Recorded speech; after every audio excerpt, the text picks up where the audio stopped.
gebeurt er vandaag?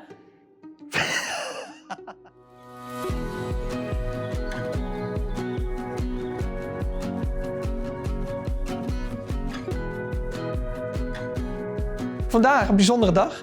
Er is namelijk de jaaropening van Adisco, cursusjaar 2024-2025. Een bijzonder jaar omdat we dit jaar 20 jaar bestaan. Dus straks dan komen er mensen binnen en vertel ik kort iets over de afgelopen 20 jaar Adisco. En daarna zijn er 2 gastsprekers die een lezing houden.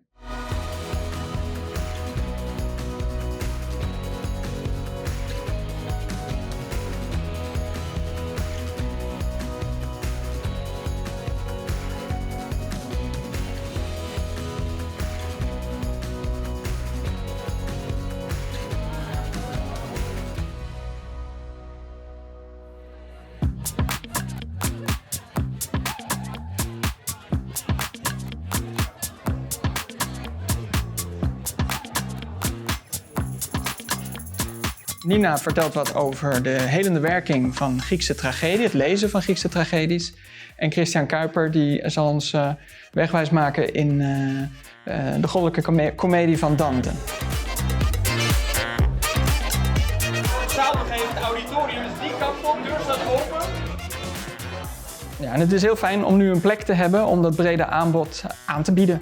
Een eigen plek, een eigen onderwijscentrum. En dat is vanaf het begin af aan natuurlijk de bedoeling geweest om een eigen onderwijscentrum te hebben. En niet mijn leven lang in de keuken bij mijn ouders te zitten. Ja. Maar maand na maand gingen zo voor mij voorbij. Dat is ook een manier om aan te geven, ik ben wanhopig en het lukt eigenlijk allemaal niet meer. Dus wat je hebt meegemaakt en je referentiekader kan je dus nooit uitzetten. Maar nu zegt hij, als ik die Grieken te pakken krijg, of als de goden de Grieken te pakken krijgen, ik wil dat zij moeten ervaren wat ik ervaar. Hij wil niet in gezelschap met ze zijn, hij wil iets van ze eigenlijk. Dus zelfs als hij het over andere mensen heeft, denkt hij aan zijn ziekte eigenlijk.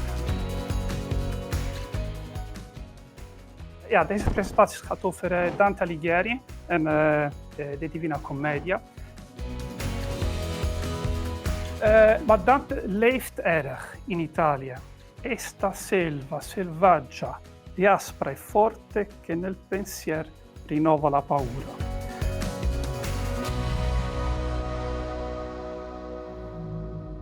Adisco heeft een hele ontwikkeling doorgemaakt de afgelopen 20 jaar. Het begon aan de keukentafel bij mijn ouders. Daar ging ik lesgeven aan volwassenen. En eerst een heel klein clubje. Ik hing postertjes op bij de plaatselijke supermarkten. En daar reageerden een handjevol mensen op. Maar langzaamaan is dat uitgegroeid tot nu een heus onderwijscentrum.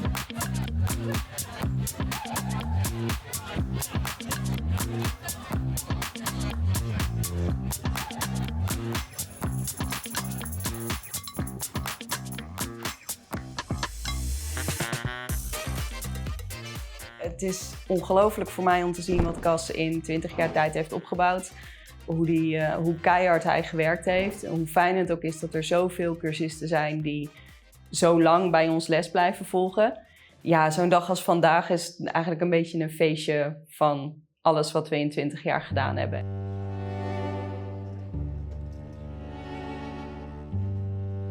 Hartelijk welkom allemaal in onderwijscentrum Adisco bij deze bijzondere jaaropening van cursusjaar 2024-2025. Een bijzonder jaar omdat we dit jaar 20 jaar bestaan. Als ik terugkijk op de afgelopen 20 jaar, waar ik heel erg trots op ben, dan allereerst dat we denk ik toch echt wel heel erg goed in geslaagd zijn om die klassieke talen voor een breed publiek toegankelijk te maken.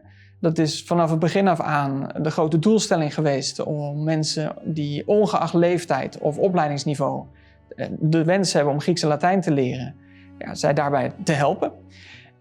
Dus daar ben ik het meest trots op. En de Oikosprijs is natuurlijk een gigantische eer die we hebben gekregen in 2016. De samenwerkende universiteiten waar klassieke talen worden aangeboden in Nederland, die hebben toen mij die prijs gegeven. Omdat ik op een bijzondere manier de klassieke talen voor een breed publiek toegankelijk heb gemaakt. 2005 hier in de kamer bij mijn ouders. Ik studeer hier denk ik een jaar, 1,5 jaar. En die zoektocht dus van nieuwe grammatica's en lesmethodes, heeft mij uiteindelijk ontzettend veel opgeleverd aan kennis. En dat wilde ik gaan delen. En daarom richt ik Adisco op. Ja, 20 jaar. Mensen denken wel eens van, oh, je zet even een onderwijscentrum neer. Maar dat is natuurlijk niet hoe het werkt. Casper heeft het ook al verteld. Je begint aan de keukentafel met 3 mensen. En dat breidt zich steeds verder uit. En mensen blijven hangen. Er komen meer mensen bij. En je bouwt het op. We hebben het absoluut niet alleen gedaan. Dat is echt samen met onze cursisten, maar ook met onze familieleden die ons hebben geholpen met de verbouwing of met een nieuw huis en nieuwe locatie. Dus het voelt niet als gisteren, want we hebben er echt wel lang over gedaan om dit te bereiken. Maar het is met heel veel plezier gegaan. Dus dan voelt het niet als keihard werken. Maar ik denk dat ik vooral heel erg veel geluk heb gehad. Geluk met jullie, de cursisten.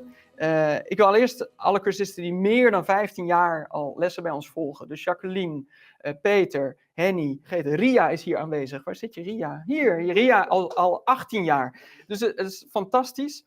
En iedereen sowieso die lessen bij ons volgt. Ik wil Loes heel erg hartelijk bedanken. Zij staat hier links. We hebben een fantastisch team. Esther, Martin, Philip, Marco, Jelt, Mari en Reggie. En ook alle mensen natuurlijk die in het verleden bij ons hebben gewerkt. In het bijzonder Anouk, bij de familie. Iedereen die ons heeft geholpen met dit, want dit was ontzettend veel werk. Dus mijn vader, mijn zus, mijn broer, mijn schoonvader, Marty, heeft heel veel getimmerd hier. En in het bijzonder mijn moeder. Ja, op een gegeven moment word ik inderdaad emotioneel. Dat was niet gepland. Maar ja, ik liet wat foto's zien van mensen die hebben geholpen met name de gigantische verbouwing hier. Ik zag in mijn ooghoek mijn moeder dus zitten met waterlanders in de ogen en mijn zus. En nou ja, daardoor schoot ik ook vol. En ik denk ook dat het een gigantisch gevoel van oprechte dankbaarheid is naar iedereen die dus geholpen heeft, me ondersteund heeft, geïnspireerd heeft, uitgedaagd heeft. Het is natuurlijk niet altijd makkelijk geweest.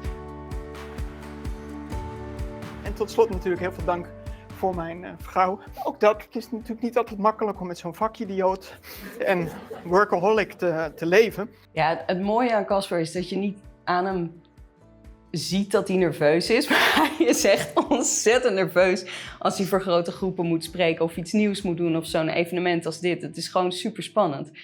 Dus ik vond het heel mooi om te zien hoe hij daar zich ineens realiseerde van, oh ja, dit is wat we doen en dit is waar we voor werken.